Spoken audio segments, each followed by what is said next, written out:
Okay, we'll get started with Rob. First question for Rob. Start on the left side. Rob, what did you see from the bats tonight and the last two nights? Was this more about the way Arizona attacked you, and what were the Diamondbacks able to do that these previous teams weren't this month? Yeah, I think they pitched very well. And first of all, congratulations to Torrey and his staff and the Diamondbacks. That's a good club, and they really played well. And you come in this building and beat us twice in this type of atmosphere, you're doing some things right. So, but they pitched well. They really did. Fought. He backed it up, what he did over in Arizona. He pitched well, and their bullpen did a great job. We had some opportunities, 1 for 10 with runners in scoring position, but that's baseball. That stuff comes and goes. But I'm proud of our guys. They never gave up.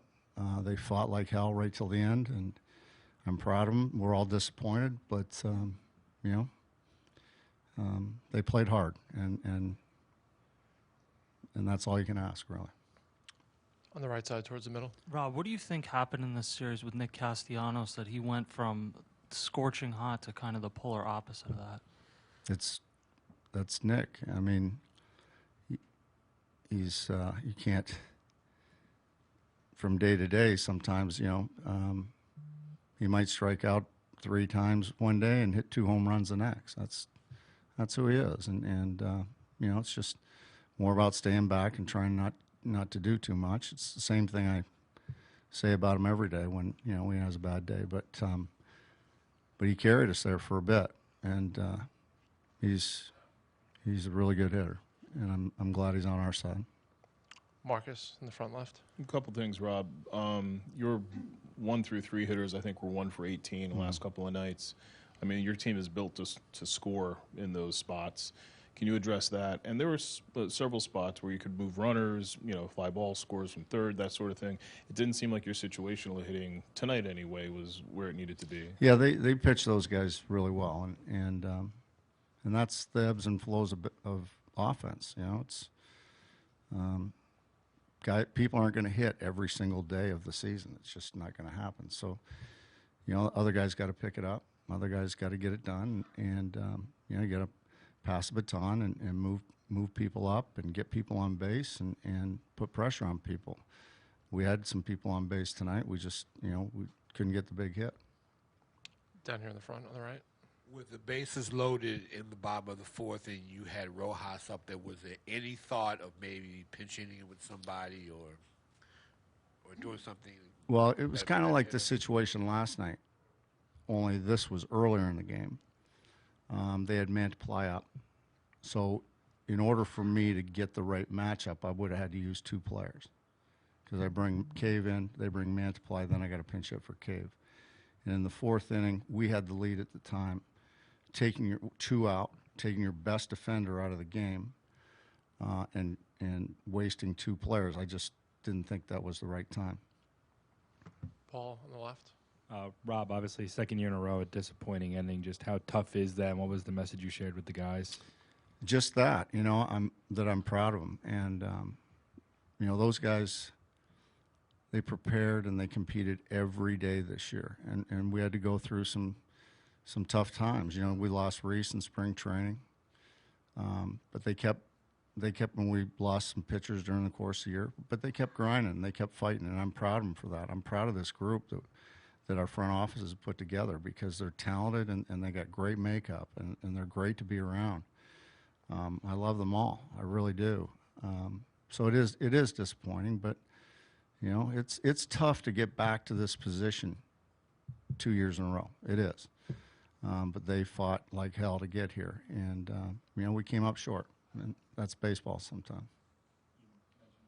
Obviously, I know you've been focused on the games and the World Series, but Reese and Nola, there's some decisions to make this offseason. They've been such a big part of this team, this core for a while. Yep. Just where do you guys go from here, and what do you say to those 2 guys on a night like tonight where you don't know what the future holds? Yeah, I'm not really a part of that per se. So, but those guys are Phillies to me. They came up through the system and they've done some great things, not only on the field but in this city. and they've raised a lot of money for a lot of people, and they're great people, and I love them. What happens in the future, I'm not sure, but I will stay in touch with them for sure. Right in the middle on the left side. Hey, Rob. A couple of things. One, you talked a lot about this group and getting back here, and so often teams are judged on, do they win it all or do they not win it all? But with the playoff format being where it is now, do you view the last two seasons collectively as a sign that this team is built to win in October, having won so many series, or is it still just about, are you getting that final out in the World Series?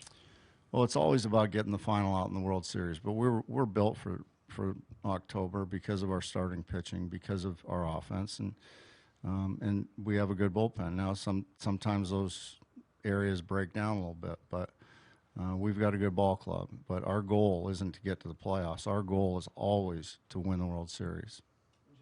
In terms of Zach Wheeler and what you got out of him tonight, take me Unbelievable. through when you made that decision, what that conversation was like, and what you were looking to get from him. That he was going to pitch tonight? That was last night after the game. And he came in and he said, I'm all in on tomorrow. This is my side day. And I said, are you sure? And he said, yeah, absolutely, I'm all in. So, he got to about the 30 pitch mark, and that's like his bullpen number. So then you take the intensity of the game and the 3 ups and add, so that's probably more pitches than 30. And I didn't want to take him any further because I don't want to hurt that guy. In the middle. Rob, where do you think the momentum in this series kind of switched? Because through the first 2 games, it felt like you had all of it. You'd probably say the first 2 games in Arizona, but then we won Game 3 in Arizona. So, probably the fact that they got the lead in the first game back here probably changed the momentum a little bit. They started to run a little bit, started to put pressure on us, and they started playing their game, and they did a good job with that. So I'm not exactly sure, but it did change. Take 2 last ones for Rob on the left side of the middle. Coming into this playoff, a little different than last year when you were the 6th seed and kind of playing with house money to some degree. How do you feel like the weight of the pressure or the expectations, particularly after you guys went up 2-0 in the series, affected the team? I don't think it affected us at all, really. Truthfully, I think these guys were laser focused on every day coming to the ballpark, not really thinking about where we were at in the series, whether we were up, we were down. These guys are really a focused club, and they really think day to day as opposed to long term. So I don't think that had anything to do with it. Finish up with Marcus in the front. Rob, last year was kind of a fairy tale. You guys kind of came out of nowhere. You were the 6th seed, and you lose in Houston to a kind of a dynastic team. But this year you were the higher seed. You had a 3-2 lead, and you lost the last 2 at home. A round shorter than last year. Does it hurt a little bit more? Is it more of a gut punch considering there were kind of expectations this time and it happened here? Yeah, it's very disappointing. It really is. And I told the club, if you asked me 2 days ago, 2 weeks ago, 2 months ago, if we'd be going home tonight, I would have said no. So that's how much belief I have in this club. So it's very disappointing. But our clubhouse, those guys, they have nothing to be ashamed of because they played their asses off all year for us. All right, Rob, thanks very much to you. Thank you to your club for everything the last few weeks. Thank you.